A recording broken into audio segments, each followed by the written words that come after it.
আমার বিয়ের ভ্লগগুলো কিন্তু আমি একে একে আমার চ্যানেলে সবই আপলোড করে দিচ্ছি, তো তোমরা যারা এখনও দেখোনি তারা কিন্তু আমার চ্যানেলে গিয়ে দেখে আসতে পারো। আর কমেন্ট করে জানিও তোমাদের কেমন লাগছে ভ্লগগুলো।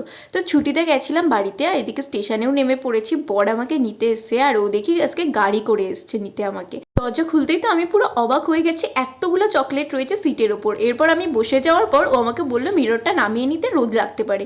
আর মিরর নামাতেই গায়ের মধ্যে এতগুলো ফুল এসে পড়লো। এরপর তো আমাকে এটা খুলতে বলছে, ওটা খুলতে বলছে, আর যেগুলোই খুলছি প্রত্যেকটা থেকে ফুল আর এত এত চকলেট বেরিয়ে আসছে। আর এটা খুলতেই দেখি এতগুলো চকলেট আর তার সাথে এতগুলো গোলাপ ফুল। আমি এতটা হ্যাপি হয়ে গেছিলাম।